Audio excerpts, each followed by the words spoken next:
So, the Honourable Ms Franks, thank you. Thank you, Mr President. I rise to support this bill and note that it's been 2 years since the Greens introduced a bill to ban single-use plastics in this very place, and it's wonderful to see a significant moment in this parliament where a government introduces such a bill. After a lengthy consultation process, of course, it's been hugely encouraging to see the government moving on a bill such as this. Green ideas into power is why the Greens are here. It is by now a well-known fact that mind-boggling amounts of plastic rubbish make their way into the environment, leading to horrible pollution, harming wildlife and damaging everyone's health. Despite ever-improving awareness and campaigning, our ability to recycle or properly dispose of plastics remains poor, and globally 1/3 of all plastic produced becomes plastic waste, which makes its way into our environment. During the debate on this bill in the other place, and indeed here in this chamber, we have heard members extol the virtues of this modern material, and of course no one is trying to deny the value or usefulness of plastic as a material, nor its pervasiveness in our lives. Indeed, plastic, and certainly single-use plastics, have greatly improved hygiene standards, but we have of course created a material that is almost too good, it's cheap, versatile and lasts a long time. And as we have grown increasingly reliant on single-use plastics, and in particular their convenience, we have seen the growing negative risks and impacts of our rampant consumption of these products. Indeed, the WWF summed it up with their 2019 report titled Solving Plastic Pollution Through Accountability, where they stated, quote, "Plastic is not inherently bad. It is a man-made invention that has generated significant benefits for society. Unfortunately, the way industries and governments have managed plastic and the way society has converted it into a disposable and single-use convenience has transformed this innovation into a planetary environmental disaster. Since the year 2000, we have used more plastic than all of the years before.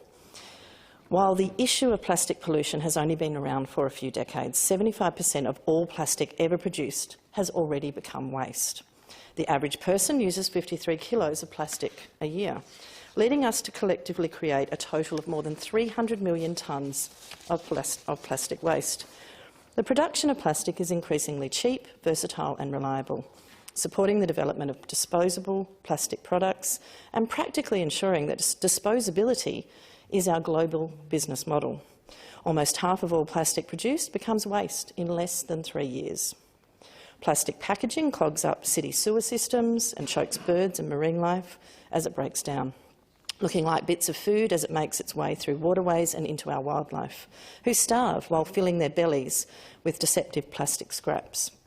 As these products break down, they leach toxic chemicals, and in the process of breaking down, which takes years and years and years, plastic products are worn into smaller and smaller particles.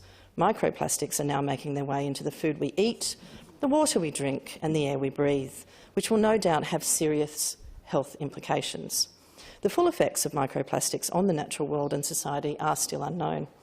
Many knowledge gaps on the impacts of plastic pollution still exist, including the economic impact of land-based pollution and the effects of microplastic ingestion on humans and other animal species.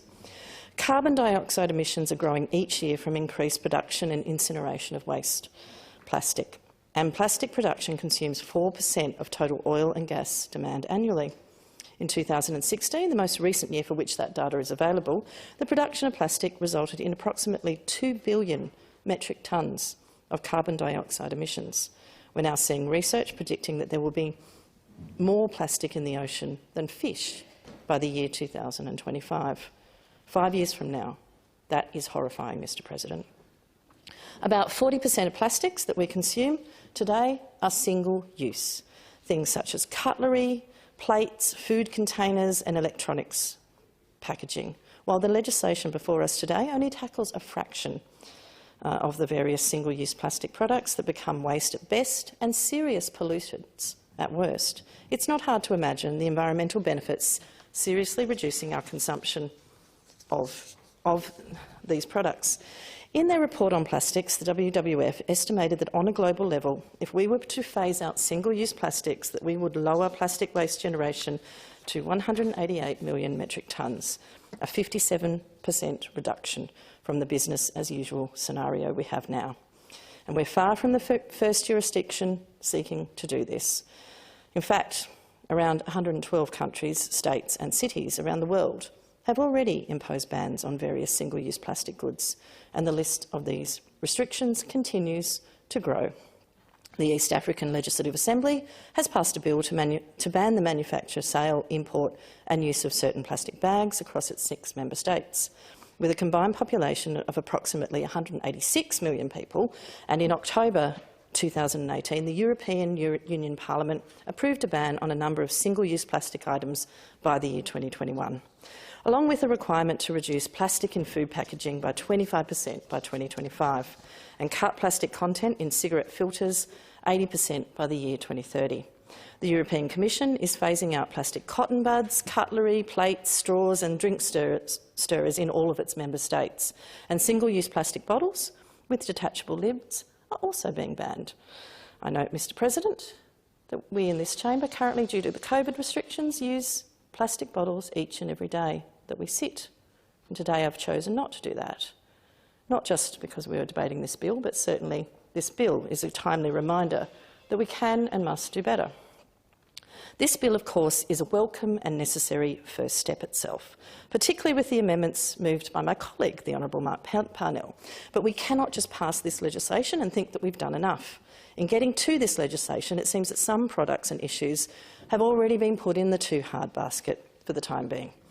And even if we're satisfied with the types of single-use plastics that we're banning in this place today, there's still a lot more that we can and that we must do, Mr President.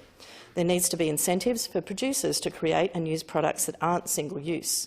The cost, both the environmental cost and the economic cost, is not borne equally by those responsible for plastic pollution.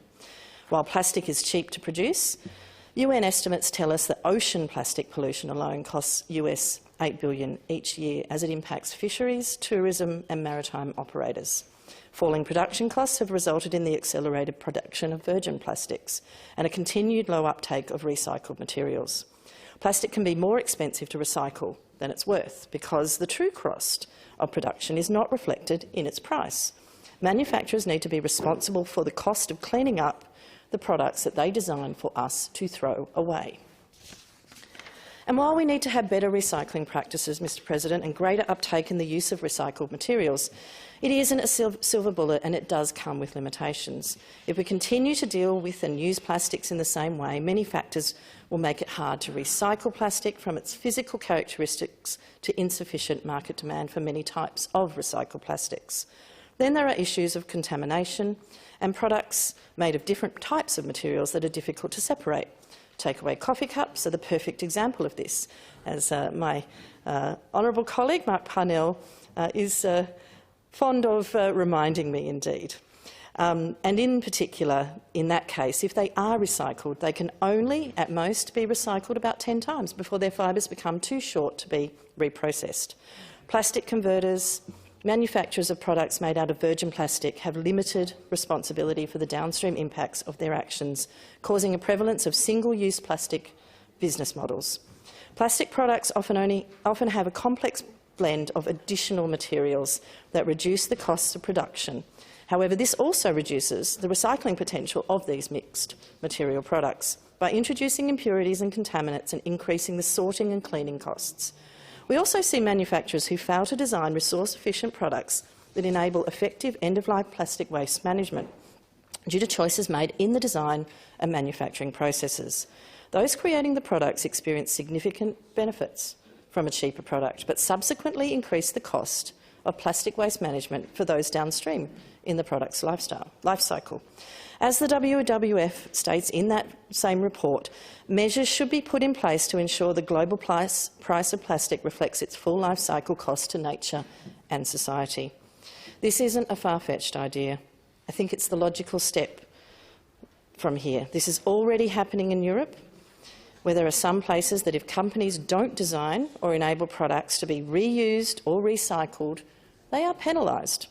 A European Commission statement has outlined a shift in responsibility from consumers and onto producers for the entire lifespan of their products, from their production right through to their disposal. Mr President, Indeed, as that quote states, producers will help cover the cost of waste management and clean-up, as well as awareness-raising measures for food containers, packets and wrappers, drinks containers and cups, tobacco products with filters, wet wipes, balloons and lightweight plastic bags. The industry will also be given incentives to develop less polluting alternatives for these products. We need to look at the life cycle of products and move towards closed-loop systems, Mr President. Otherwise, the future of our waste is looking grim. If we don't change our consumption, then by 2030 our plastic consumption is predicted to double, with dire environmental consequences. So the Greens do welcome this bill. We look forward to its speedy passage, and hopefully with the Greens amendment of my honourable colleague included, but we cannot wash our hands of this issue once that is done, Mr President. We need to move towards better accountability for those responsible for the negative consequences of the products that they produce.